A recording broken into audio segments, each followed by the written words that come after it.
மக்களுக்காக மக்களை உருவாக்குற ஆட்சி தான் மக்களாட்சி என்று குறிப்பிடுகிறார். இந்திய பெருநாடு மன்னராட்சி முறையை தாங்கி நின்று அந்த மன்னராட்சி முறை வீழ்த்தப்பட்டு வெள்ளை ஏகாதிபத்தியத்தை முறியடித்து மக்களாட்சியாக பிரகடனம் செய்யப்பட்டது. இந்த நாடு மக்களாட்சி நாடு. மக்கள் தான் இங்கு எஜமானர்கள். இந்த மக்களாட்சியில் மக்களுக்கான அதிகாரம் என்றால் தேர்தல் முறைதான். 5 ஆண்டுக்கு ஒரு முறை தேர்தல் வரும். சட்டமன்றத்துக்கோ பாராளுமன்றத்துக்கோ தேர்தல் வரும். அந்த தேர்தலில் நாம் எல்லாரும் அதிகாரிகள் கிளம்பி போய் வாக்குச்சாவடி நோக்கி நகர்ந்து முன்னேறி வாக்குப்பதிவு எந்திரத்துல நமக்கு விருப்பமான கட்சிக்கு நாம் விடுகிற முத்திரை தான் நமக்கான அதிகாரம். நாம் வாக்கு செலுத்தி முடித்தவராக நமது அதிகாரம் சட்டமன்ற உறுப்பினருக்கோ பாராளுமன்ற உறுப்பினருக்கோ கடத்தப்படும். நான் தவறாக இவரை தேர்ந்தெடுத்து விட்டேன் என்று சொல்லி ஒரு சட்டமன்ற உறுப்பினருக்காக லட்சக்கணக்கான மக்கள் ஒன்று கூடி போராட்டம் நடத்தினாலும் அவரை திரும்ப பெற முடியாது. நாங்கள் தவறுதாக ஸ்டாலினுக்கு வாக்கு செலுத்திவிட்டோம் என்று சொல்லி கொளத்தூர் தொகுதி மக்கள் முழுவதும் இறங்கி போராடினாலும் அவரை திரும்ப பெற முடியாது. தேர்தல்னா வாக்குறுதிகளை வாரி வழங்குவாங்க. நாங்க வந்தோம்னா பாலாறு தேனாறு கரை புரண்டு ஓடும். நாட்டை அப்படியே செல்வ செழிப்புல வைப்போம். புத்துலக சிற்பியாக நாட்டை மாற்றி படைப்போம் அப்படின்னு தேர்தல் வாக்குறுதியை வாரி வழங்குவாங்க. ஆனால் தேர்ந்தெடுக்கப்பட்ட ஒரு ஆட்சி அதிகாரம் வாக்குறுதியை நிறைவேற்ற வேண்டும் என்றால் நாம் கேள்வி கேட்க முடியும். நாம் கடையில போய் பொருள் வாங்குறோம், இந்த கடையில போய் துணி வாங்குறோம், அந்த கடையில போய் பொருள் வாங்குறோம். அந்த பொருள் தரமா இல்லை அப்படின்னா நாம நுகர்வோர் நீதிமன்றம் போகலாம். நுகர்வோர் நீதிமன்றம் போய் நான் பொருள் வாங்கினேன் தரமா இல்லை அப்படின்னு சொல்லிட்டு வழக்கு தொடுத்தோம்னா அதற்கான இழப்பீடு கிடைக்கும். ஆனா ஒரு ஆட்சியை திமுக ஆட்சி தரங்கட்ட ஆட்சியா இருக்குங்க, இதை சரி பண்ணுங்க எந்த நீதிமன்றம் போகுது. பாஜக ஆட்சி கொடுங்கோல் ஆட்சியா இருக்கு, மோசமான ஆட்சியா இருக்கு, எந்த நீதிமன்றம் போகுது. நான் பொருள் வாங்குறோம், பொருள் வாங்குற சொல்றான் 3 மாசம் கேரண்டிங்க. பிரீத்திக்கு நான் கேரண்டிங்க. பிரீத்திக்கு கேரண்டி இருக்கு, ஸ்டாலின் கேரண்டி இருக்கா, எடப்பாடி கேரண்டி இருக்கா, மோடிக்கு கேரண்டி இருக்கா? எந்த கேரண்டி? பொருட்களை வாங்கினா கூட 3 மாத காலம் இல்ல 6 மாத காலம். இது சரியா ஏதுங்க? அதுக்கு பிறகு நான் ஆச்சுன்னா என்கிட்ட வாங்குறேன். இப்ப குறைந்தபட்சம் ஸ்டாலினோ மோடியோ ஒரு 6 மாத காலம் நல்ல ஆட்சியை கொடுப்பாங்க, நல்ல நிர்வாகத்தை செய்வாங்க, மக்களுக்காக பாடுபடுவாங்க. எந்த உடிபாடும் இதாங்க ஜனநாயக முறையில கொடுமையிலும் கொடுமை. 70 ஆண்டுகள சுதந்திர இந்தியா, 60 ஆண்டுகள திராவிட ஆட்சி. நாம் போராடிட்டு இருக்கோம் எதுக்கு? அடிப்படை வசதிக்கே. அடிப்படை வசதிக்கே அல்லாடி கொண்டிருக்கோம். 70 ஆண்டுகள சுதந்திர இந்தியாவில் 60 ஆண்டுகள திராவிட ஆட்சி. சாலை வசதி இல்ல, கழிப்பறை வசதி இல்ல, தெருவிளக்கு வசதி இல்ல, சாக்கடையா இருக்குது, மருத்துவமனையில மருத்துவர் இல்ல, அங்க போனா நாய் கடிக்கு பாம்பு கடிக்கு மருந்து இல்ல. எல்லாமே அடிப்படை அடிப்படை தேவைகள். இந்த அடிப்படை தேவைகளை கூட இன்றைக்கு வரை இவர்கள் நிவர்த்தி செஞ்சுட்டார். இந்த முத்துப்பட்டை பொறுத்த வரைக்கும் புதிய பேருந்துல ஏற்ப இந்த சட்டை நான் போன மாசம் வாங்கினா இந்த மாசம் போட்டா இது பழைய சட்டை. ஆனா 25 வருஷமா புதிய பேருந்து நாம யாரு கட்டினாங்களோ அவன் புதுதரலாம். 25 ஆண்டாக புதிதாக இருக்கக்கூடிய அந்த பேருந்து நிலையத்தை கட்டதுக்கு நாம் பாராட்டலாம். புதிய பேருந்து என்ன? புதிய பேருந்துலையும் நான் இவ்வளோ இடம் பார்த்திருக்கேன். நான் இவ்வளவு வந்துட்டேன். இன்னைக்கு புதிய பேருந்து அந்த பேருந்து நிலையத்தை பராமரிச்சு மக்கள் பயன்பாட்டு என்ன பிரச்சனை? ஏன் விட மாட்டேங்க? இல்ல ராத்திரில போய் சரக்கு அடிக்க ஏதுவான இடம் விட்டுருக்கீங்களா? எதுக்கு சரக்கு போட்டு நம்ம படுத்துனா அதை தாண்டி யார் அப்ப காசுல அந்த பேருந்தை கட்டப்பட்டுச்சு? மக்கள் வரிப்பணம், மக்கள் உழைப்பு, மக்கள் சேமிப்பு, மக்கள் வரிப்பணத்தில் அந்த பேருந்தை கட்டிவிட்டு 4 நூற்றாண்டு காலமா பயன்பாட்டில் இல்லைன்னா இது எப்படி கடந்து போறது? பக்கத்துல கழிப்பறை இருக்குது. கழிப்பறை இங்கேயே இந்த பொருளாட்சி இந்த பேரூராட்சியில் வேலை பார்க்கறவங்க யாராவது இந்த கழிப்பறைக்கு போவாங்களா? போக முடியுமா? உள்ள போயிட்டு வர முடியுமா? எல்லாமே மோசமா இருக்குங்க. கழிப்பறை சுகாதாரமும் இல்லை, அவ்வளவு மோசமா இருக்கு. அதுக்கு எதுக்க பார்த்தா பட்டறை குளம்னு குளம். அது குளமா இருக்குதா? குளத்துக்கு நடுவே செடிகள் மாட்டி இருக்குது, காடுகள் இருக்குது, புதர்கள் இருக்குது, பிளாஸ்டிக் போத்தல்கள், குப்பைகள் எல்லாத்தையும் கொண்டு ஒட்டி வச்சிருங்க. நிர்வாகம் என்ன பண்ணிட்டு இருக்குது? இந்த பேரூராட்சி நிர்வாகம் என்ன பண்ணுது? இங்க பெரிய பெரிய தலைமுறை மக்கள் எல்லாம் நிர்வாகம் தர்றாங்களே, இதை சரி செய்வதை விட என்னங்க ஒரு பிரச்சனை? வேற என்னங்க வேலை? மக்கள்கிட்ட காசு ஒண்ணு இல்லை, எல்லாத்துக்கும் வரி போடுறீங்க. சொத்து வரி, குப்பை வரி, தண்ணீர் வரி, எல்லாத்துக்கும் வரி வந்து சொல்றீங்க. அந்த வரியை குடும்பம் என்ன பண்றீங்க? குப்பை வரி வாங்கினால் குப்பைகளை மேலாண்மை செய்யணுமா இல்லையா? திடக்க குப்பைகள், திரவ குப்பைகள், மக்கும் குப்பைகள், மக்காத குப்பைகள் வகைப்படுத்தணும். ஆனா குப்பை முழுக்க சாலை கிடக்குது. அந்த பக்கம் கிடக்க சாலையில மலை போல குப்பையை கொட்டிட்டு அதை எடுத்து போராட வேண்டியிருக்கு. எல்லா கட்சியும் போராடி என்னன்னா அதை கொண்டு மங்களூர் வைக்க போறாங்க. மங்களூர்ல நீர்நிலை இருக்கிறது. அப்ப என்ன நடக்கும்? அங்க இருக்கக்கூடிய மக்கள் போராடுவாங்க. நீர்நிலை வைக்காது, எங்க எடுத்து போற, எங்க எடுத்து போற?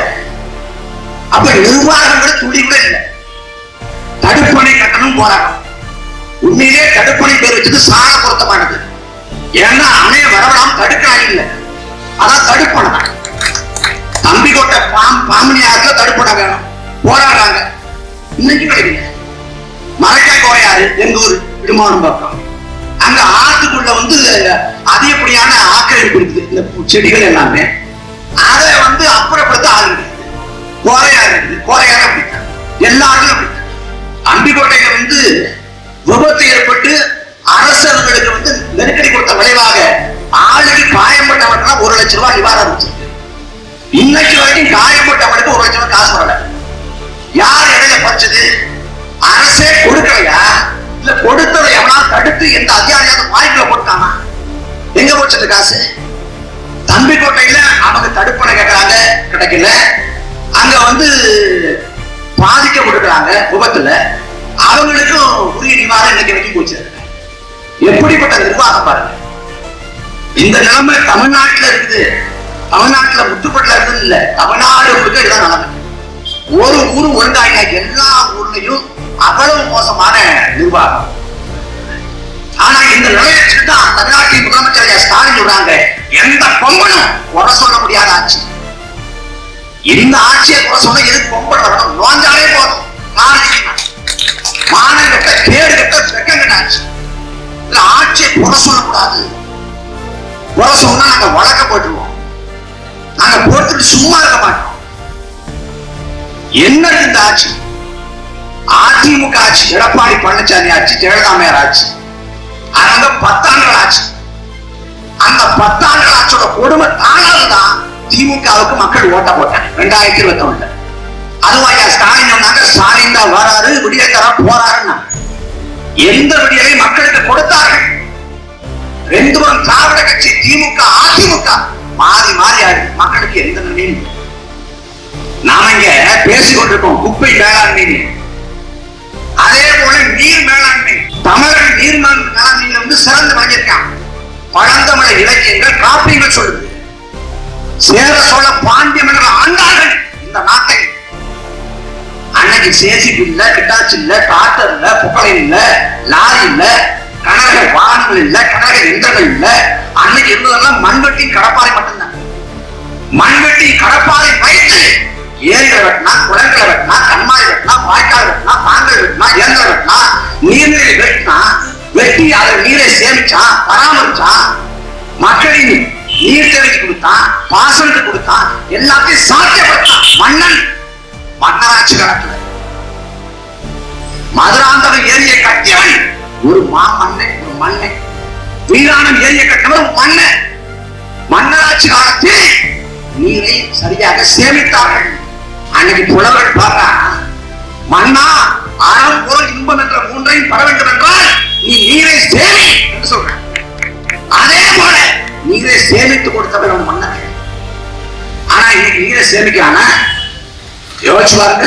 பாடி பாடுறான், காவிரி தென்பண்ணை பாடாறு தமிழ் கண்டன வகையை புறநதி என நேர்மையான பட ஓட திருமணி செலுத்த தமிழ்நாடு பாரதி இந்த நாடு விடுதலை பெறுவதற்கு முன்பாகவே இறந்து போயிட்டான்.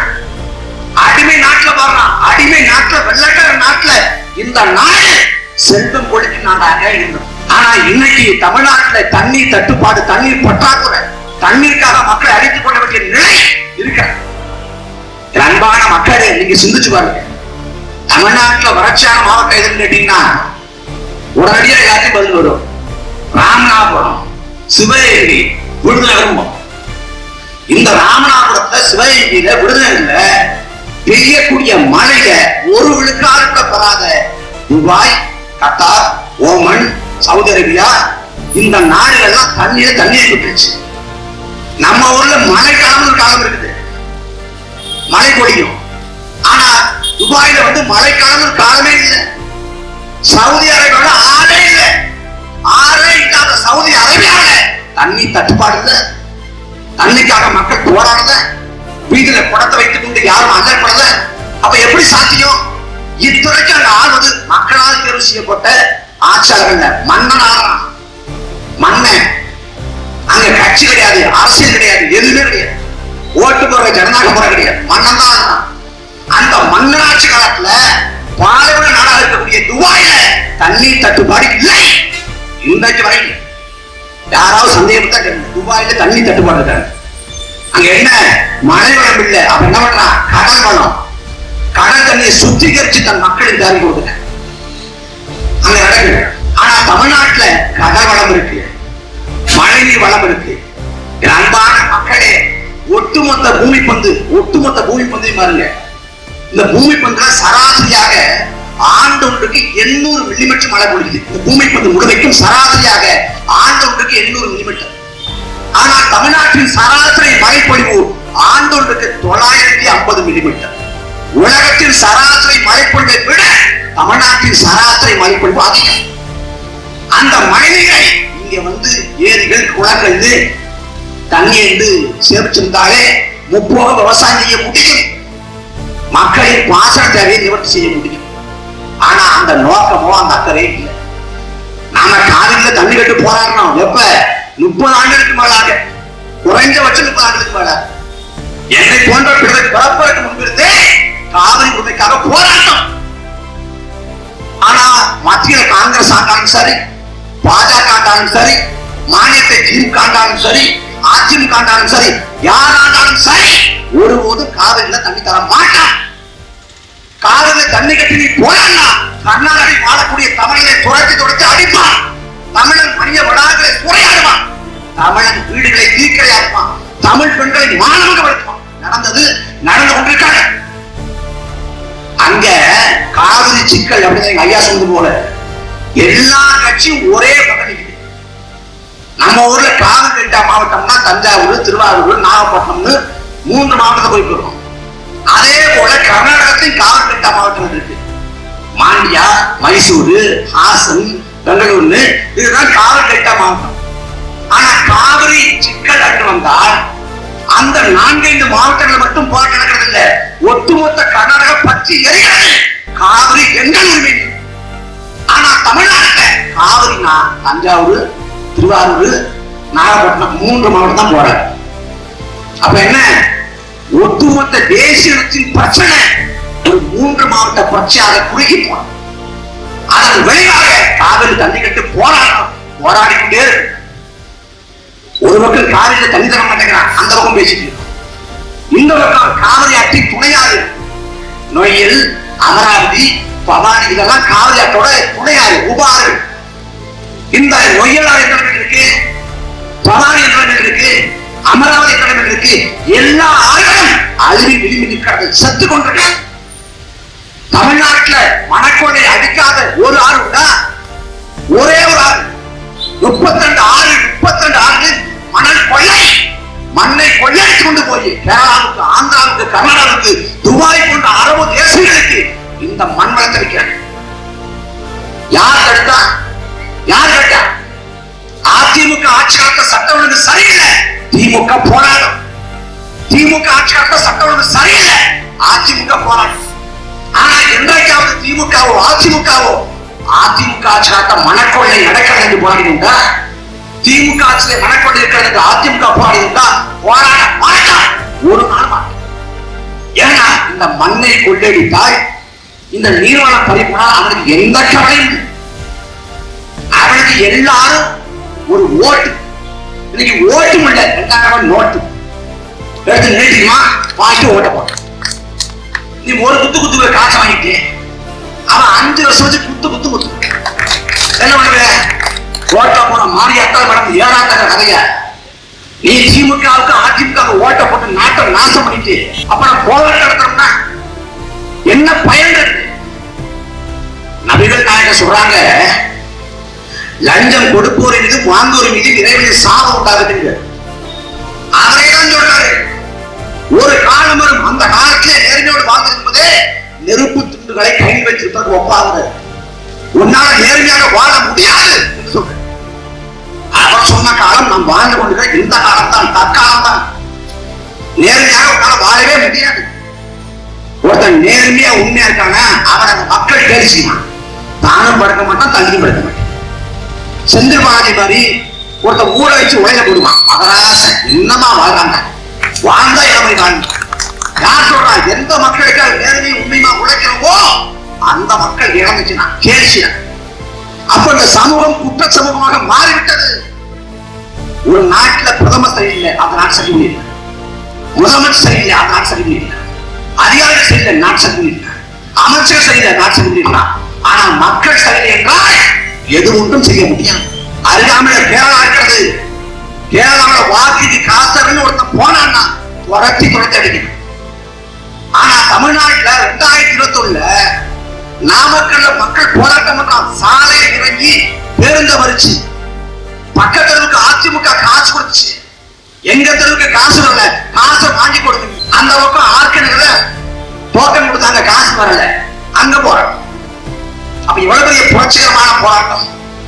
புறநானூற்று வீரத்தை பார்த்த இந்த இனம் போர் குளத்தை போராட்ட நிரம்ப பெற்ற இனம் எதுக்காக போராடி கொண்டிருக்கிறது? அப்ப என்ன பிரச்சனை? ஆட்சியாலும் தெரியல. அப்புறம் முதல்ல மக்களை திருத்தணும், மக்களை மீட்டு கொண்டு வரணும். அதுதான் நான் தமிழக நமக்கு புரியணும் இல்ல.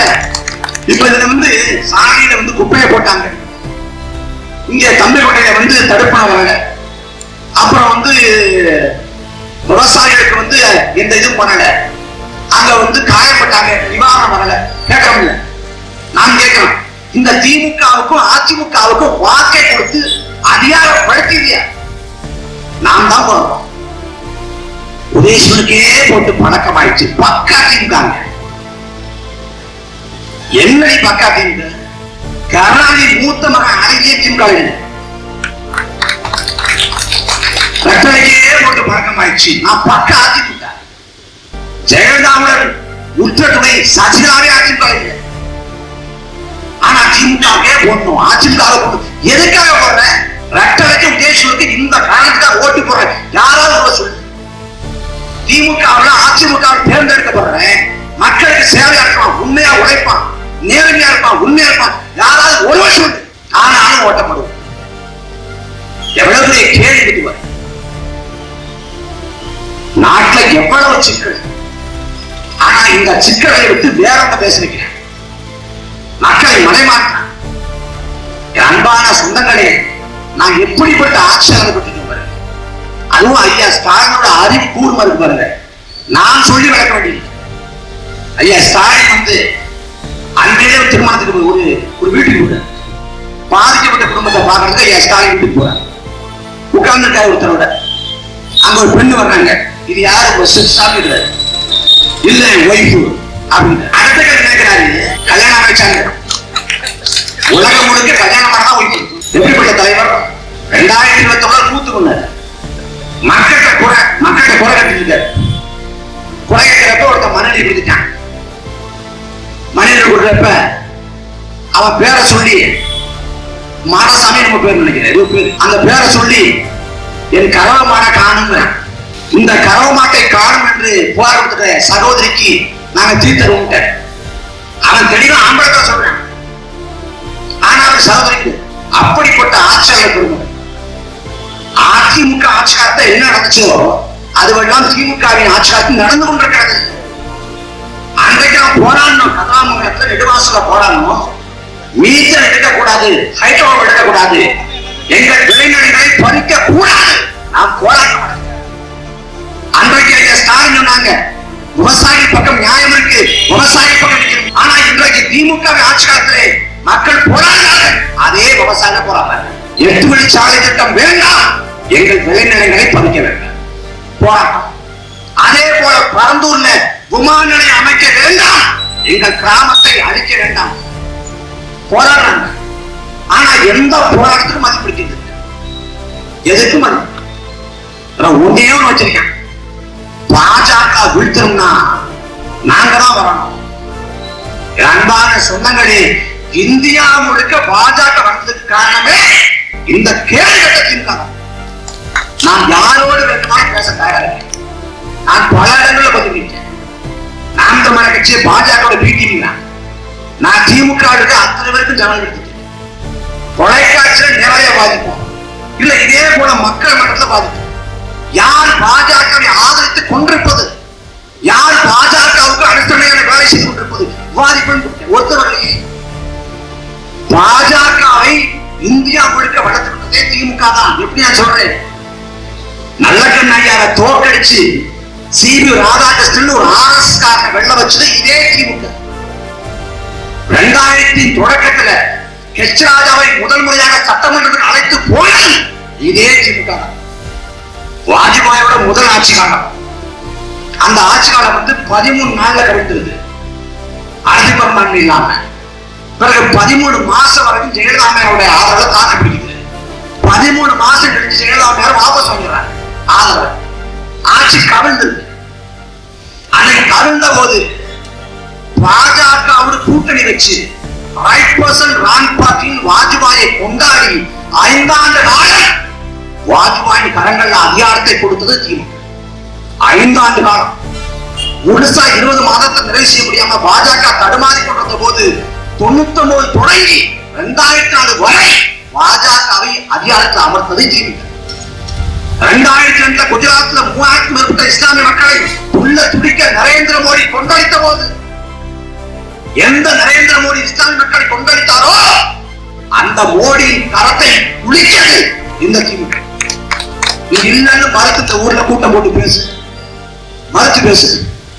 குஜராத்ல என்னென்ன கூட கர்ப்பிணி பெண்ணின் வயிற்றை கிழித்து சிசு எடுத்து நெருப்பில் பொசுக்கி போட்டு கொண்டான் பிரிட்டிஷ் பானுங்கிற ஒரு பெருமகளை அவரை கண்முன்னே குடும்பத்தார கொண்டான். இந்த கொடுமையை அன்றைக்கு அரங்கேற்றி கொண்டிருந்த போது வாஜ்பாய் மோடியோடு பக்கத்துல உட்கார்ந்தது முரசொன்னாரே கர்நாடகா. நீ மட்டும் 5 ஆண்டு காலம் 99 2004 வரைக்கும் பாஜக கரங்கள் அதிகாரத்தை கொடுக்கலன்னா 2004 மோடின்னு ஒரு வழி பிரதமராக இருக்க முடியாது, வாய்ப்பை.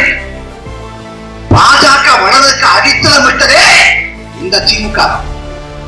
இன்னைக்கு பாஜக வலிமையா இருக்குதான், வலிமையாக.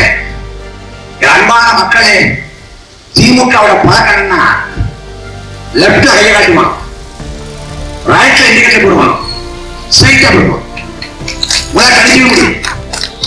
அதாவது அவனை மாறி எமகாதத்திலிருந்த உலகத்திலே முடியும். ஐயா கருணாநிதி ஒரு கூட்டத்தை பேசியிருந்தார். என்ன பேசுறாரு, இந்துக்கள்னா திருடன் பேசுறாரு. பேசினவன சன் பரிவார் கூட்டம் வழக்க போட்டு நீதிமன்றத்தில் இருக்கிறான். இழுத்தவன சொல்றாரு, நான் இந்துக்கள்னா திருடன் சொன்னேன், ஆனா நீங்க தப்பா புரிஞ்சுக்கிட்டீங்க. இந்துக்கள் என்றால் உள்ளத்தை கொள்ளை கொண்ட திருடன், இதயத்தர் என்று சொன்னேன். சொன்னது யார்? கருணாநிதி. 98 கருணாநிதி சொல்றாரு, பாஜக ஆக்டோபஸ் போல கரங்கள் கொண்டது, பல கரங்களை கொண்டது. 99 அதே கருணாநிதி சொல்றாங்க, ஆக்டோபஸ் கரமே இல்லை. ஏன் இவர் கூட்டிருச்சாரு? இந்த சந்தர்ப்பம் தான் தீர்வு. 2019 ஐயா உதயநிதி சென்று எடுத்துட்டு போனார். எய்ம்ஸ் மருத்துவமனையை பாஜக கொண்டு வரவில்லை, ஏமாற்றி விட்டது. 2019 2021 அதே பேச்சு, அதே மூலம். எய்ம்ஸ் மருத்துவமனையை பாஜக கொண்டு வரவில்லை, மாறாக நீட் தேர்வை புகுத்தி விட்டது. சொன்னது திமுக. 2019 தேர்தல், 2021 தேர்தல், 2021 திமுக வென்ற பிறகு தமிழ்நாட்டில் மருத்துவமனை திறப்புக்கு மோடியை திமுக அழைத்தது. என்னங்க கடந்த காலத்துல கோதா மோடி தமிழ்நாட்டில் வரக்கூடாதுங்க, கருப்பு பழம் விட்டீங்க, அன்னைக்கு கருப்பு கொடி காட்டீங்க, ஏன் மோடியை கூப்பிட்டீங்க அப்படின்னு கேட்டப்ப திமுகவின் நாடாளுமன்ற குழு தலைவராக அன்றைக்கு இருந்த ஐயா டி.ஆர். பாலு சொன்னாங்க, வெள்ளி தட்டுல வச்சு 11 மருத்துவ குழுவையை மோடி கொடுத்திருக்காரு. அது வேண்டாமா? அந்த மோடியை கூப்பிடாம யார கூப்பிடுறது? தேர்தல் சமயத்துல எய்ம்ஸ் மருத்துவமனை கொண்டு வரல மோடி அப்படின்னு புறப்பட, தேர்தல் வந்த பிறகு மோடியை அழைத்து வெள்ளி தட்டுல வச்சு 12 மருத்துவ குழுவை கொடுத்தவர் மோடின்னு போறாரு. இதுதான் திமுக. தமிழ்நாட்டில் உதயநிதி சொல்றாரு, நிர்மலா சீதாராமன் வந்து வெள்ளத்துக்கு நிதி தர மாட்டேங்கிறாங்க, உங்க அப்பா வந்து சொத்தா? இது தமிழ்நாட்டில் உதயநிதி. டெல்லியில டி.ஆர். பாலு என்ன பேசுறாரு? ஒரு பேரிடர் காலத்துல ஒரு நிதியமைச்சர் போய் மக்களை பார்க்க பெரிய விஷயம். மத்திய அரசு வந்து தமிழ்நாட்டை வந்திக்க நோக்கத்தோடு இல்லை, அவங்க கவலை கொண்டிருக்காங்க, கரிசனத்தோடு இருக்காங்க. யார் சொல்றா? இந்த டி.ஆர். பாலு. தமிழ்நாட்டில் பாசிச பாஜக ஒழிய, இது தமிழ்நாட்டில் முழக்கம். டெல்லியில என்ன? டெல்லியில பாஜக எங்கள் ஸ்வீட் எனிமீஸ். எப்படி ஸ்வீட் எனிமீஸ்? எங்கள் இனிமையான எதிரிகள். நண்பன் இனிமையா இருக்கலாம், காதல் இனிமையா இருக்கலாம், அப்பா இனிமையா இருக்கலாம், அம்மா இனிமையா இருக்கலாம், எப்போ எதிரி இனிமையா இருப்பான்? இந்த பம்மருக்கே சம்பந்தம்னு ஒரு படத்துல கமலஹாசன் சொல்லுவார் சிம்ரன், நீங்க எனக்கு ரொம்ப வேண்டப்பட்ட விரோதிகள் தான் சொல்றாரு. எப்படி விரோதி வேண்டப்பட்டாரு அப்படிங்கிற ஒரு கேள்வி இல்லை. அதே போல இவருக்கு வந்து இனிமையான எதிரிகள். இவர் பாஜகவை காட்டி காட்டி நம்மளை ஏமாத்துறாங்க. பாஜக எந்த காலத்தில் தமிழ்நாட்டில் வராங்க? பாஜக சட்ட பிழை. தமிழ்நாட்டில் ஒரு கிடையாது. நீ அண்ணாமலை கூட்டு வா, அப்பனை கூட்டு வா, யார வேணாலும் தமிழ்நாட்டில் பாஜக வராது. இப்ப ஐயா அமித்ஷா பேசிட்டாங்களே, நீங்க அம்பேத்கர் சொல்லி என்ன கிடைக்க போகுது? பகவானின் பேரை சொன்னா சொர்க்கத்துல இடம் கிடைக்கும்.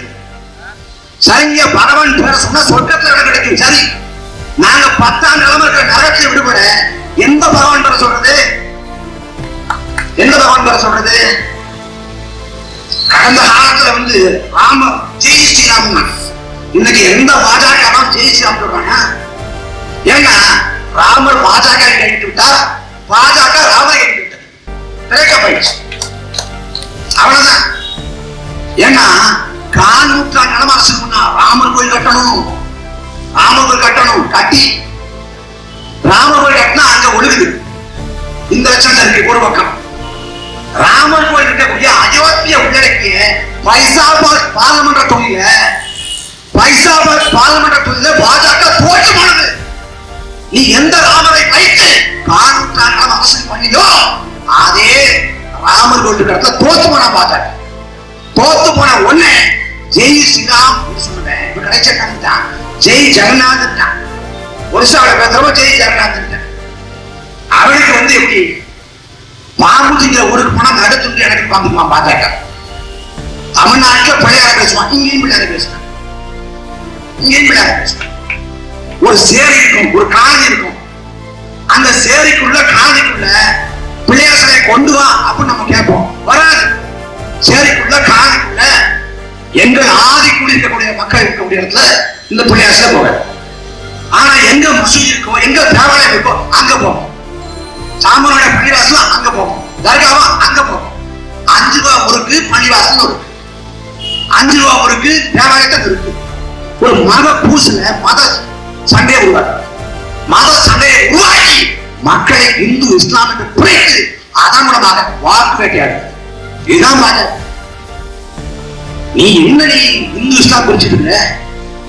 நமக்கு எப்படி சொல்லி கொடுத்து வச்சிருக்கான் பாருங்க. சின்ன பிள்ளைய சொல்லுவான், முத்துப்பட்டிக்கு போனா மிக்சர் வந்து அஜய கடை அங்கதான் நல்லா இருக்கும். நீ அஜி பாக்கிய நீ ஏன் முஸ்லீம் வாங்க ஆகிய மிக்சர் இருக்காதா?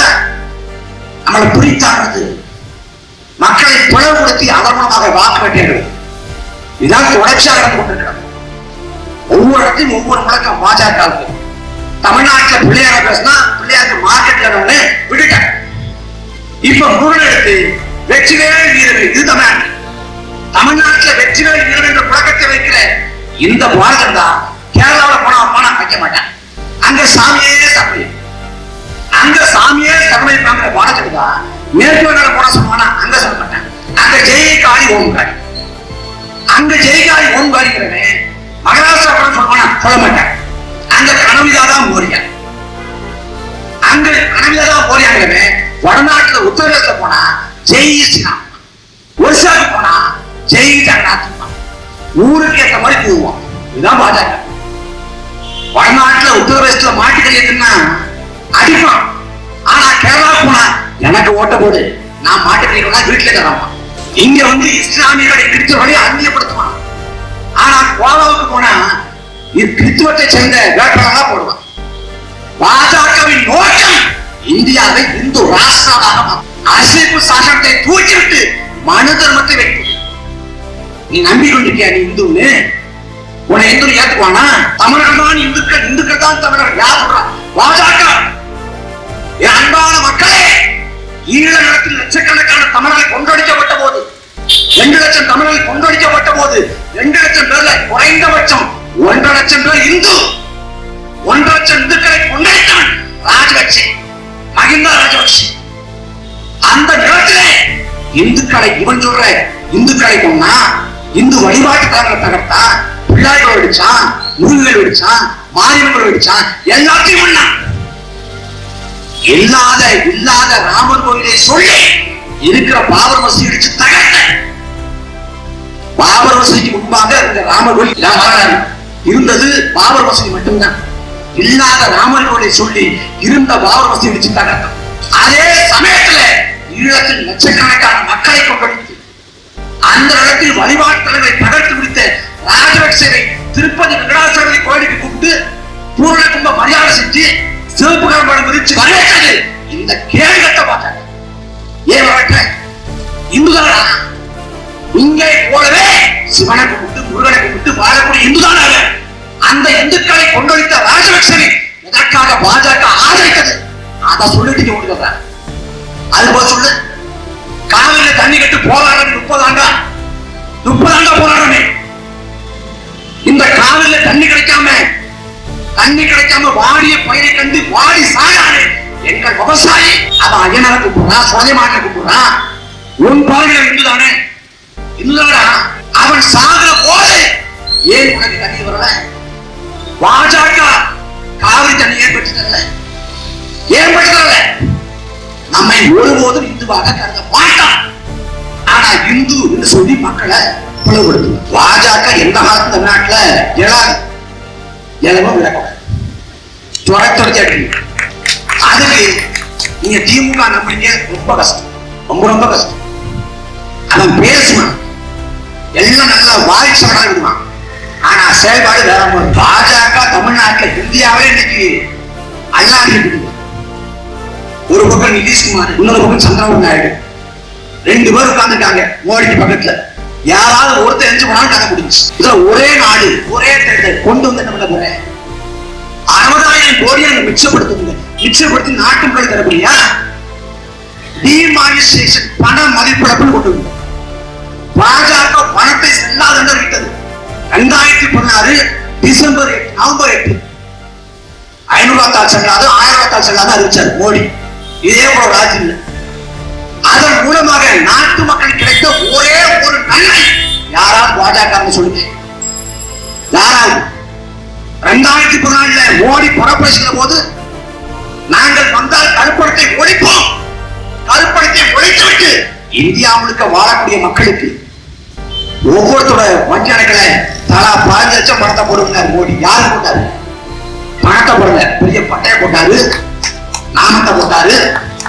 ஆனா வெக்கம் இல்லாம சொல்றாங்க, நாங்க நாட்டை வளர்த்துக்கிட்டு இருக்கோம், நாட்டை உயர்த்தி கொண்டு. என்ன வளர்த்துக்கிடுச்ச? இந்த நாட்டில் இப்படிப்பட்ட ஒரு கொடுங்கோல் ஆட்சி அல்ல யாரும் பார்த்து. மன்மோகன் சிங் கொடுத்ததே கொடுமையான ஆட்சி தான். ஆனா பாஜக எப்படி ஆட்சி விட்டுச்சு? மன்மோகன் சிங் கொடுத்தது மோசமான ஆட்சிக்கிறப்ப மன்மோகன் சிங் இந்த மதராச என்னடா இருக்காங்க கேட்டுச்சு. இதுதான் பாஜகவோட சாதனை. பாரத் மாதாக்கியே விளக்கம் கொடுப்பார். ஆனா பாரத நேரம் வந்து அவனை கற்பிச்சு கொண்டுறான். என்ன காஷ்மீர்ல கத்துவாங்கிற பகுதியில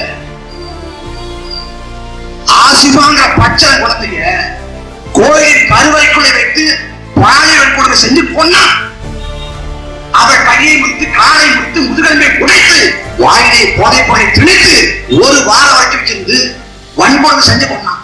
ஆசிபாங்கிற பச்சை குழந்தைய காஷ்மீர்ல கத்துவாங்கிற பகுதியில் எவன் எவன் அந்த பாலியல் வன்கொடுமை செஞ்சு அந்த குழந்தையை கொண்டானோ அவனுக்கு ஆதரவாக இந்தியாவோட தேசிய கொடியை ஏந்தி பாரத் மாதா கி ஜெய் என்று முழக்கம் போட்ட கும்பல் எந்த கும்பல்? இந்த பாஜக, இந்த ஆர்எஸ். அந்த பாஜகவும் ஆர்எஸும் என் மண்ணுக்கு இருக்கு. எங்க மண்ணுக்கு இருக்கு. வாட்டாக்குடி இளைஞனும் ஜாமனோட சிவராமனும் வளர்ந்த நிலைமை. எங்கள் தாத்தன் வாட்டாக்குடி இளைஞனும் ஜாமனோட சிவராமனும் எங்கள் தாத்தன் முருகனும் வளர்ந்த நிலைமை. இந்த மண்ணுக்காக மக்களுக்காக போராடிய மகத்தான போராடிய வாட்டாக்குடி இளைஞன் ஜாமனோட சிவராமன். அவர்கள் வளர்ந்த நிலத்துல பாஜக என்ன வேலை? இந்த நாட்டின் விடுதலைக்காக நேதாஜி சுபாஷ் சந்திர போஸ் இந்திய தேசிய படையை கட்டமைத்தார். அன்றைக்கு இந்திய தேசிய படைக்கு தென்னகத்திலிருந்து ஆட்களை அனுப்பியவர் பசும்பொன் முத்துராமலிங்க தேவர்.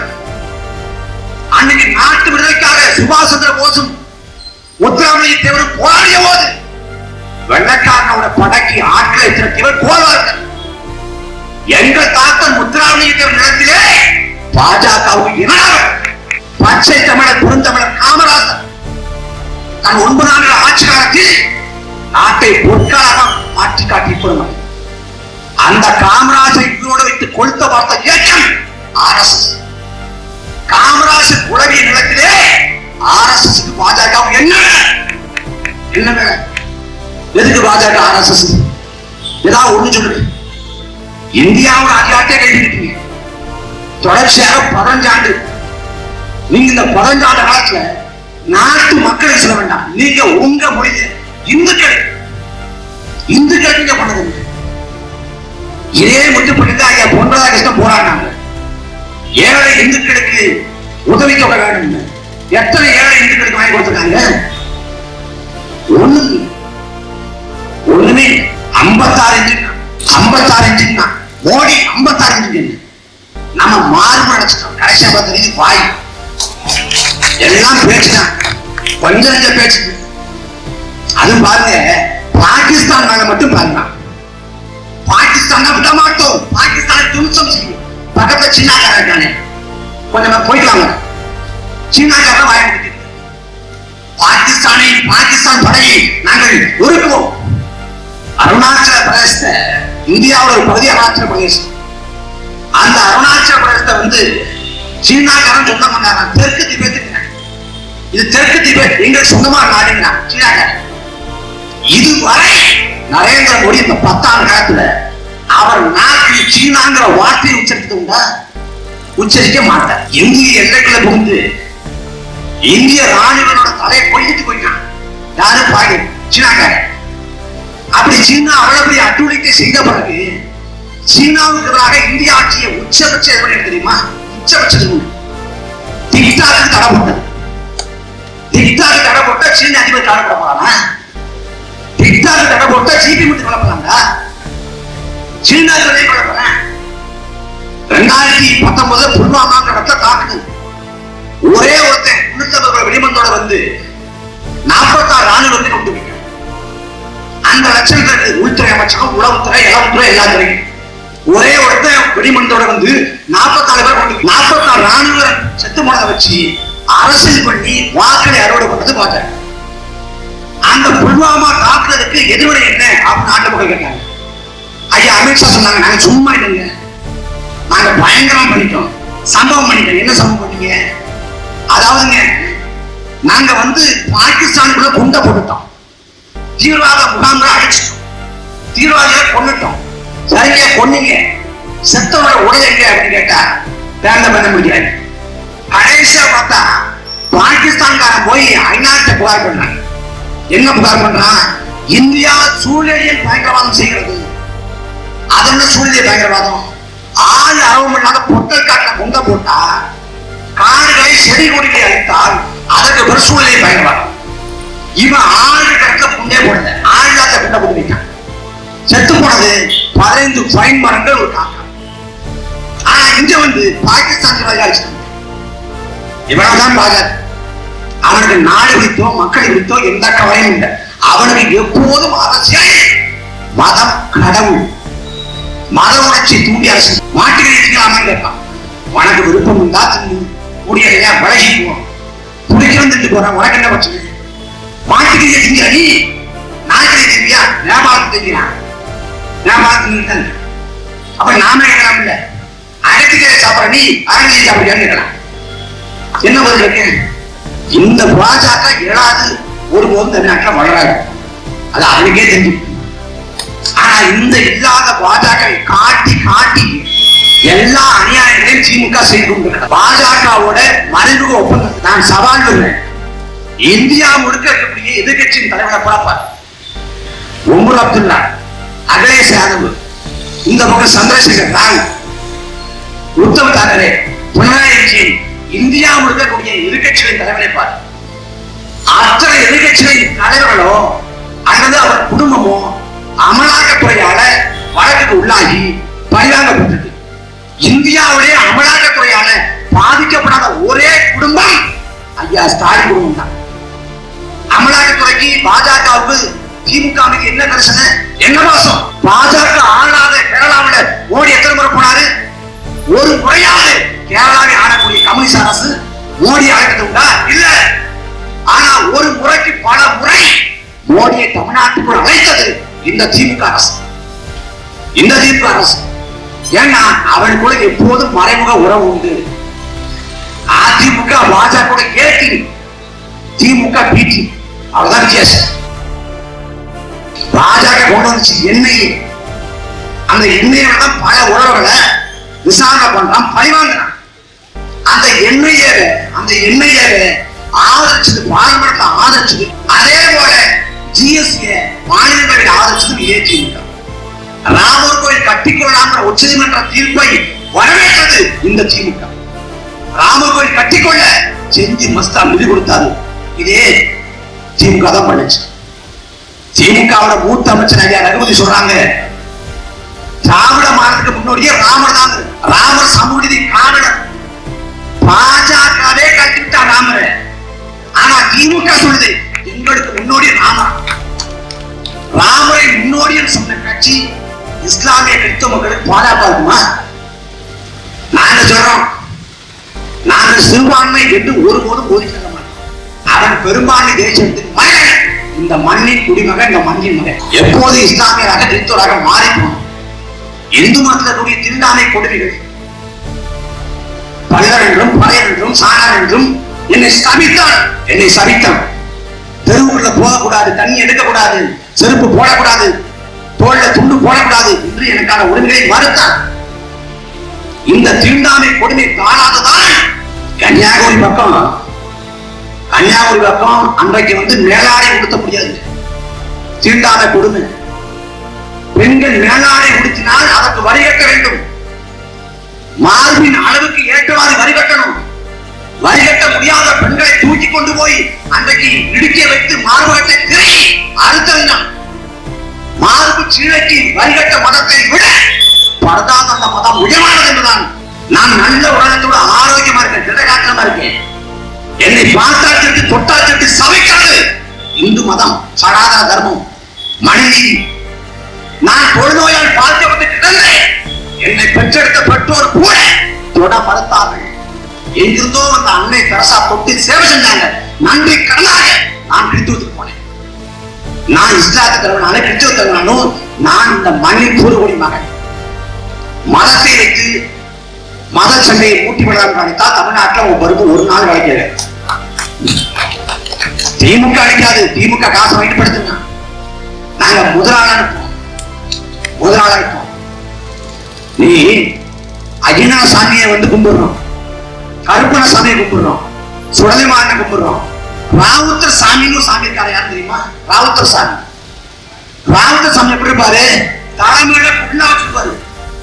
ஏன்னா ஊரை காமியாக எழுகின்ற என் இஸ்லாமிய சகோதரன் தான் எனக்கு சாமியாக குலசாமியாக மாறி ராவுத்த சாமியா இருக்காங்க. ராவுத்த சாமி, அந்த ராவுத்த சாமி வாரிசுகளை இந்த நிலத்தோட நாங்கள் விட மாட்டோம். நாம் தமிழர் கட்சி முன்கள போராளியாக திமுகவை நீங்க நம்பிக்கொண்டீங்கன்னா ரொம்ப கஷ்டம், ரொம்ப ரொம்ப கஷ்டம். நபிகள் சொல்றாங்க, கொடுத்த வாக்குறுதியை நிறைவேற்றாது காலம் கடத்துறவன் பெரிய கொடுமையான. அப்படி கொடுத்த வாக்கு எந்த வாக்குறுதியும் திமுக நிறைவேற்றலையே. நாங்கள் வந்தால் இஸ்லாமிய சிறைவாசிகளை விடுவிப்போம் திமுக. ஆனா திமுக ஆட்சி காலத்தில் இன்றைக்கு அடுத்தடுத்து இஸ்லாமிய சிறைவாசிகள் செத்து போறாங்க. அப்துல் ஹக்கீம், அப்தாஹிர், கடைசியா கோயம்புத்தூர்ல ஐயா பாட்ஷா. ஐயா பாட்ஷாவோட மனம் முடித்து திமுக அரசு போறேன். ஏன் வாங்கிட்டு இவன் ஏமாற்றுக்காரன், மோசடி பெறும். என் அன்பான மக்களே, மிக அண்மையில ஒரு செய்தி வந்திருக்கும், எல்லாரும் பார்த்திருக்கீங்க. அமெரிக்காவில அதானி குற்றம் சாட்டப்படுறாரு. கௌதம் அதானி, மோடி நண்பர். என்ன குற்றச்சாட்டு? இந்தியாவில் இருக்கக்கூடிய 5 மின்சார வாரியங்களுக்கு 5 மாநிலங்களோட மின்சார வாரியத்துக்கு லஞ்சம் கொடுத்தாங்க. கொடுத்த தொகை 2000 கோடி. அது ஆந்திராவுக்கு 1850 கோடி கொடுத்துட்டு மீதி யாராவது கொடுத்தாருன்னா ஒரிசா, சத்தீஸ்கர், ஜம்மு காஷ்மீர், தமிழ்நாடு. தமிழ்நாடு மின்சார வாரியத்துக்கு கௌதம் அதானி லஞ்சம் கொடுத்தது. கௌதம் அதானி யாருக்கு கொடுத்தாரு? யாரு வாங்கினா? இன்னைக்கு வச்சு திமுக அரசு பேசணும்னா எல்லாத்துக்கும் குதிக்கிற திமுக இந்த அதானி விவகாரத்தை அடக்கி வாசிக்க. ஜூலை 16ஆம் தேதி கௌதம் அதானி சித்தரஞ்சன் சாலைக்கு வர்றாரு. சித்தரஞ்சன் சாலை யாருக்கு இருக்கு? ஐயா ஸ்டாலின் இருக்கு. யார பார்த்தாரு அதானி? ஸ்டாலின் பார்க்கணும்னா சபரிசனை பார்த்தாரு. யார பார்த்தாரு? அதானியோட காட்டுப்பள்ளி துறைமுக விரிவாக்கம் தமிழ்நாட்டில் இருக்காரு சார். அதிமுக ஆட்சி காலத்திலே நிலக்கரியை இறக்குமதி பண்ணதுல 3000 கோடியை ஊழல் செஞ்சவை அதானி. அதன் விளைவாகத்தான் இன்றைக்கு நமக்கு மின் கட்டணம் ஏறுது. ஏறக்குறைய 1 லட்சம் கோடி கடன் இருக்கு மின்சார வாரியம். அந்த கடனை நிவர்த்தி பண்ண எந்த திட்டமும் அரசு இல்லை. நம்ம தலைநாள் போடுவான் இந்த சுமையை. ஒட்டு மொத்தமா 8 லட்சம் கோடி கடன் இருக்கு தமிழ்நாடுக்கு. 8 லட்சம் கோடி. 1 ரூபாய் 2 ரூபாய் 8 லட்சம் கோடி. 8 லட்சம் கோடி கடன் வச்சிருக்காங்க. போக்குவரத்து துறை சேர்ந்த நடத்துனர்கள், ஓட்டுநர்கள்லாம் ஓய்வு பெற்றுட்டாங்க. ஓய்வு பெற்றவங்க ஓய்வூதிய பயன்கள் வந்து சேரணும் போறாங்க. நடுவே நாயகர் சொல்றாங்க, உழைக்கிறவனோட கூலிய அவன் வேற ஆயிரத்துக்குள்ள கொடுத்தது. அவன் உழைச்சு முடிச்சு களைச்சு போய் அவன் பண்ணியே ஓய்வு பெற்றான். இன்னைக்கு வரைக்கும் காசு தர திமுக. எப்படி எல்லா தொழில் நஷ்டத்தை இருக்கு. நாங்க வந்தோம்னா பழைய ஓய்வு திட்டத்தை அமல்படுத்துவோம். ஆசிரியர்களுக்கு பிரச்சனை இல்லைன்னா. ஆனா என்னாச்சு? பழைய ஓய்வு திட்டத்தை நடைமுறைப்படுத்த முடியாதுன்னு திமுக கையை வச்சிச்சு. எல்லா துறையை சேர்ந்த மக்கள் போராட்டம் அல்லாத. ஆனா மாநிலத்தை கேட்ட திமுக அரசு என்ன சொல்றது? நல்லாட்சி, தமிழ்நாட்டில் நல்லாட்சி. அரச பேசுங்கன்னா வழக்கு போடுவோம். வழக்கு போட்டு உள்ள போட்டோம்னா நீ பயந்துருவ. வழக்கு போட்டோம்னா தெரியுமில்ல, அரசு வேலைக்கு போக முடியாது. இல்லைன்னா அரசு வேலை கொடுத்துதான் வர. எம்ப்ளாய்மெண்ட் எக்ஸ்சேஞ்ச் இருக்கு நம்ம ஊர்ல திருவாரூர். எம்ப்ளாய்மெண்ட் எக்ஸ்சேஞ்ச் இருக்கு. எம்ப்ளாய்மெண்ட் சர்வீஸ் நம்ம போய் தருவோம். எதுக்கு? நாம போய் பதிவு பண்ணோம். நமக்கு வேலை இருக்கு இல்ல. அந்த எம்ப்ளாய்மெண்ட் ஆபீஸ் வேலை பார்க்காம பாருங்க ஒரு 5 பேர். அவனுக்கு வேலை இந்த லட்சம் நான் இருக்கு. அதை நான் என்னைக்கோ போனேன். இந்த நாட்டுல அடித்தா அழிஞ்ச கிடைக்கும், தட்டினா தங்கம் கிடைக்கும், வெட்டினா வயல் கிடைக்கும். கர்மம் படிச்சவங்க வேலை கிடைக்காதுங்க. இங்க வழக்க போட்டு வாங்கலாம். வழக்க போட்டோம்னா அரசு வைக்க முடியும். ஜெயில் காட்டி பயமுறுத்துறேன். எங்கள் தாத்தன் காமராசரும் வாவுசியும் முத்துராமலிங்கரும் அன்னைக்கு போனா பாருங்க சிறை. அதுதான் சிறை. இன்னைக்கு போனதான் உளவியல் சிறை. வெளியுள்ள பொருள்கள்லாம் உடைக்க வைக்கிற சிறந்த. ஜெயிலுக்கு போனா நீ வழக்க போட்டோம்னா ஜெயிலுக்கு போனோம்னு வச்சுக்க, நீ கழிக்கணும். ஏன்டா கழிக்கணும்? பிசின்னு வச்சிருக்கான் ஜெயிலுக்குள்ள. பணத்தை வெளியே கிடைக்காங்கன்னா காலைல எலுமிச்சை சோறு, தக்காளி சோறு, புளிச்சோறு, தொட்டுக்க போண்டா, முட்டை, வடை விதவிதமா போட்டேன். ரம்ஜான் அன்னைக்கு கட்டாயம் பிரியாணி. வெளியில கூட நமக்கு பிரியாணி கிடைக்காது. ஜெயிலுக்குள்ள கட்டாயம் பிரியாணி. நோன்பு காலத்தை நோன்பு கட்சி. நானும் 2 மாசம் இருந்தேன், அனுபவத்தை சொல்றேன். நீ ஜெயில வந்து கம்பி நம்ம எது கம்பி பண்ணணும்? கேரம் போர்டு இருக்கு, செஸ் போர்டு இருக்கு, தாயக்கட்டை இருக்குது, வார பத்திரிகை இருக்கு, மாத பத்திரிகை இருக்கு, நூலகத்து புத்தகம் இருக்கு. அப்புறம் என்ன வடிவேல் சொல்றாங்க, சும்மா எல்லாம் கஷ்டம் தெரியுமான்னு. உண்மையிலே ஜெயிலுக்கு போனா தெரியும். ஒருவேளை கிடையாதுங்க.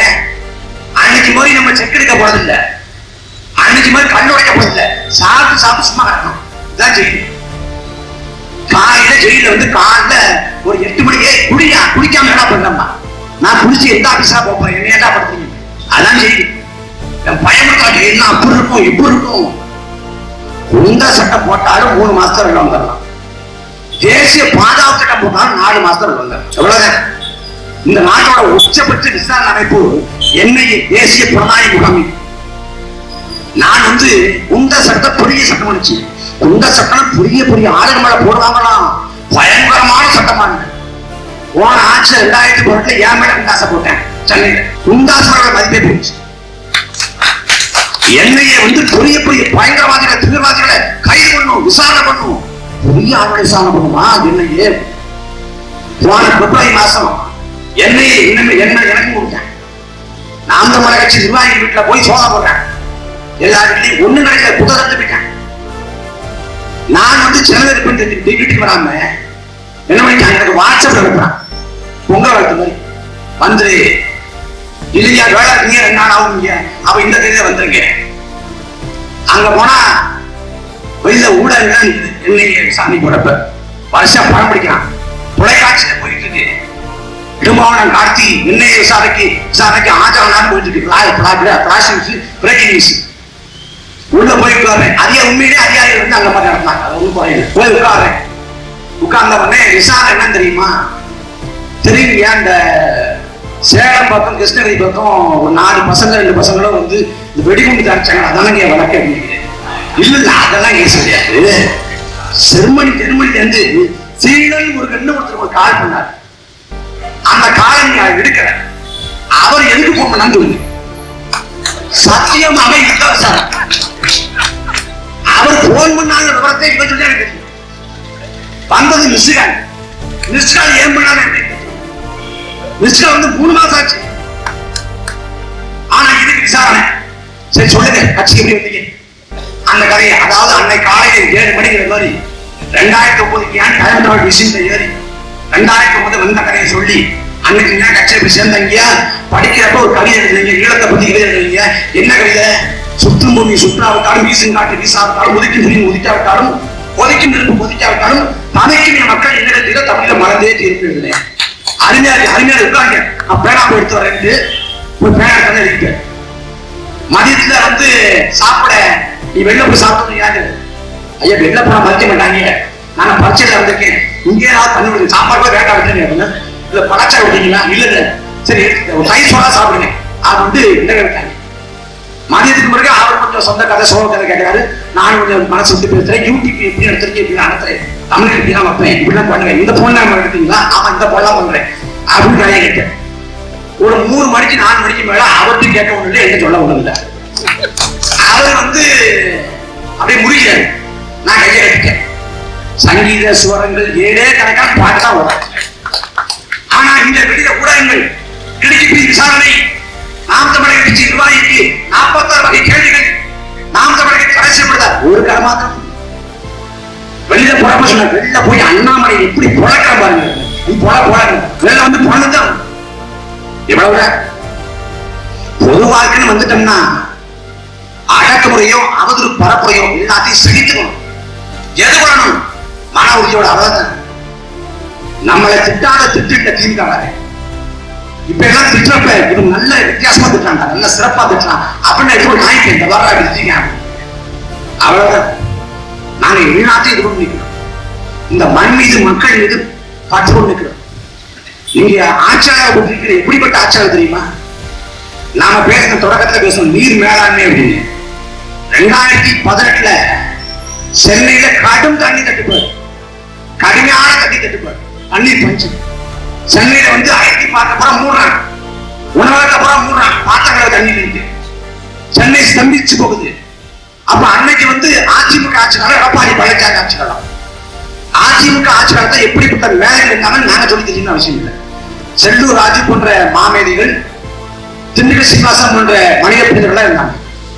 செல்லூர் ராஜை பற்றி சொன்னா கக்கன் கட்டிய அந்த அணைய வைகை அணைய திருமாவளை போட்டு மூட முடியும் கண்டுபிடிச்ச இந்த நூற்றாண்டு ஈடு நேற்ற விஞ்ஞானி. அவர் எந்த திசையில இருக்கிறாரோ அந்த திசை நோக்கி அவனால் விழுந்து கும்பரன். அப்படிப்பட்ட ஒரு விஞ்ஞானி செல்லூர் ராஜ். திண்டுக்கல் சீனிவாசன் அவரை பற்றி சொல்லவே தெரியல. அவர் நிகழ்நாளுக்கே வாழ மாட்டார், இறந்த காலத்தான் வாழ்வார். நான் வாஜ்பாயை நேற்று பார்த்தேன், பேசினேன். அவர் பாமக ஓட்டு கட்டாய கூத்துட்டு பாருங்க. பாமகவும் அதிமுகவும் கூட்டணி. ஏன் கூட்டணி முடிச்சாங்க? அப்ப அந்த கூட்டணிக்கே தயங்கா வந்துருங்க. பாமகவை சேர்ந்த வேட்பாளருக்கு வந்து திண்டுக்கல் சீனிவாசன் பார்த்துக்கிறார். இந்த பாமகவை சேர்ந்த வேட்பாளருக்கு நீங்கள் ஆப்பிள் சின்னத்தை ஓட்டை போட்டு ஆப்பிள் சின்னமா நினைக்க பிடிச்சாரு. அது மாம்பழங்க. எல்லா பழமும் உங்களோட உடம்பு நடந்தாங்க. வீரகாலத்தை இந்த திண்டுக்கல் சீனிவாசன், இந்த செல்லூர் ராஜு, இவங்கெல்லாம் அமைச்சர்கள். ஐயா எடப்பாடி பழனிசாமி சொல்லவே தெரியும். கம்பராமன் தந்தை சேர்க்கிறாங்க, தப்பா போட்டுட்டாங்க. உண்மையிலேயே சேர்க்கிறாங்க.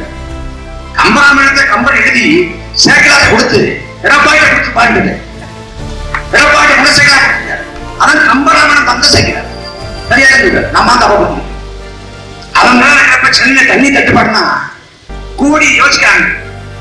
என்ன பண்ணலாம்? கடுமையான தண்ணி பற்றாக்குறை இருக்குது, மழை பெஞ்சாலும் சமாளிக்க அப்படின்னு கண்டுபிடிச்சாங்க. ஒரு கண்டுபிடிச்சிட்டு ஒரு தீர்வு வைக்கிறாங்க. என்ன தீர்வுனா, அதாவது எல்லா ஊர்லயும் சாமியார் இருக்கிறாங்க. கடும் தண்ணி தட்டுப்பாடு இருக்கு. இந்த தண்ணி தட்டுப்பாட்டை போக்க மனைவி வைக்கணும்னா இந்த சாமியார பூரா எல்லா கோயிலையும் வந்து யார் வழக்கணும்னா இவங்க வழக்க யாரத்துல வருண பகவான் அப்படி கண்ணீர் பழக்க மனம் உருகி மழையை பொட்டு கொண்டு கொண்டு வச்சுருவார். மழை கொட்டிச்சுன்னா ஏற்பட நம்பிடும். ஏற்பட நம்பிச்சுன்னா தண்ணி தட்டுப்பாடு நீங்க முடிவு. ஒரு அமைச்சரை முடிவு இல்லை.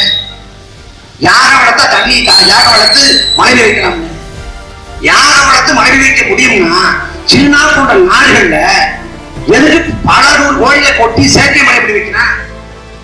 யார வளர்த்து மழை வைக்க முடியும்னா ராஜஸ்தான சாமியார் இல்லையா, ராமநாதபுரத்துல சாமியார் இல்லையா, துபாய் போன்ற நாடுகள சாமியார் இல்லையா? ஆனாலும் முடிவு பண்ண அன்பான மக்களே, யாக வளர்த்தா மழை வராது, புகதான் வரும். மரம் வளர்த்தால் தான் மழை வரும். கழுதைக்கு திருமணம் பண்றான், மழை வரும் சொல்லிட்டு. கழுதைக்கு திருமணம் பண்ணா கழுதை குட்டி வேணா வரும், மழை எப்படி வரும்? மரத்துக்கு மண்ணுக்கு பார்த்து பண்ணிட்டு கழுதைக்கு திருமணம் பண்ணா எப்படி மழை வரும்? பூனை கொடுக்க போனா அவசரம் இருக்கு. இந்த நூற்றாண்டு 21ஆம் நூற்றாண்டுல எடப்பாடி போன அவசரம் இல்ல, ஸ்டாலின் போன அவசரம் இல்ல, அண்ணாமலை போன அவசரம் இல்ல. ஆனா பூனை கொடுக்க போன அவசரம். ஒரு அப்பாவி பூனை யார் வீட்டுல மீன் குழம்பு வைப்பாங்க, கவட்டம் வைப்பாங்க, 4 குண்டு எனக்கு போட்டாங்க. ஏற்கனவே ஒரு பூனை, அந்த பூனை கொடுக்க போன அவசரம் இல்லை. நீ ஒரு அவசர வழியா வெளியே போற, பூனையும் ஒரு அவசர வழியா வெளியே கிளம்பு. என்ன ஒண்ணு உன்னை பூனை ஓவர்டாக் பண்ணிடுது. நீ பூனைக்கு தோத்து போயிட்டு பூனை வழியா வெளியே போற, பூனை கொடுக்க போன அவசரம். இதையெல்லாம் சொல்லி மக்களை ஏமாற்றி கொண்டு அரசியல் தெளிவும் விழிப்புணர்வும் அவசியம். நாம் எழாவிட்டால் எந்தவித துன்பமும் நீங்க. மன்னராட்சி முறையில கூட மன்னரின் நரவணம் தான் மக்களின் குறை கேட்க மாறுபடம் உண்டு. ஆனா மக்களாட்சி காலத்துல எந்த ஆட்சியாளரும் வருவதில்லை. நாம் தான் கோட்டைக்கு போகணும், முற்றுகை போராட்டம் நடத்தணும், நாம் தான் மனு போடணும். இந்த துன்ப துறங்கள் நீங்க வேண்டும் என்றால் உங்கள் பிள்ளைகளுக்கு வாக்கை தாருங்கள். நாங்கள் இந்த மண்ணின் மக்களுக்கு வந்த பிள்ளைகள், உங்களை போல அன்றாட கட்சியோட பிள்ளைகள், தினக்கூலியோட பிள்ளைகள், விவசாய பிள்ளைகள். விவசாயம் ஒழிச்சு போயிருக்குது. ஐயா ஸ்டாலின் வந்து சொல்றாரு, நான் டெல்டாக்காரன். இன்னைக்கு இந்த காவிரி படுகையில விவசாய நிலங்கள்லாம் பால்பட்டு நிக்குது. பால்பட்டு நிக்கிறப்போ எங்க போன அந்த உள்டாக்காரன் எங்க போனாரு?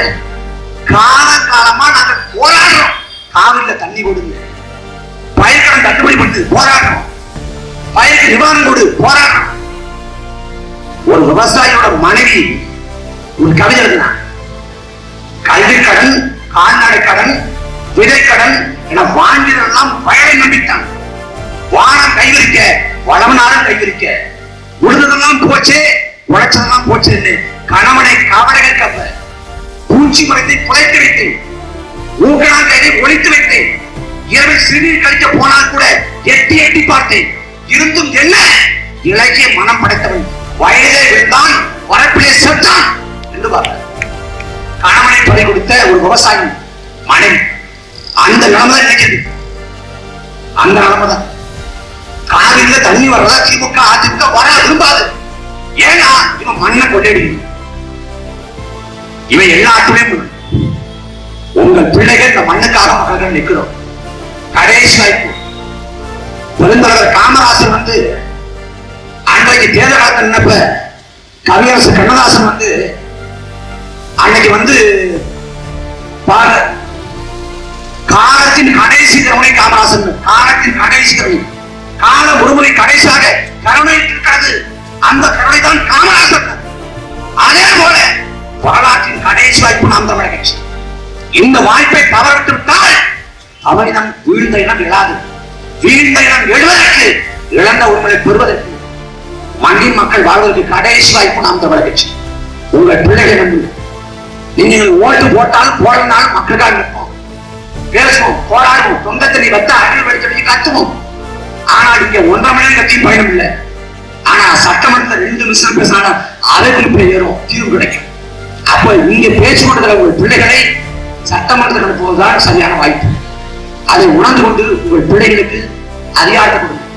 இங்க முதன்மையான சிக்கல் இருக்குது. முதன்மையான சிக்கல் அந்த கிழக்கு கடற்கரை சாலை இருக்கக்கூடிய குப்பைகளை அது சரியான இடத்துல வைக்கணும். அதுக்கு மங்களூர் சரியான இடம் இல்லை. மங்களூர்ல நீர்நிலை இருக்கக்கூடிய இடத்தை வச்சா அங்க இருக்கக்கூடிய மக்கள் பாதிப்படைவாங்க. அதை ஒருபோதும் நாங்க அனுமதிக்க முடியாது. அதை எத்தும் போறோம்.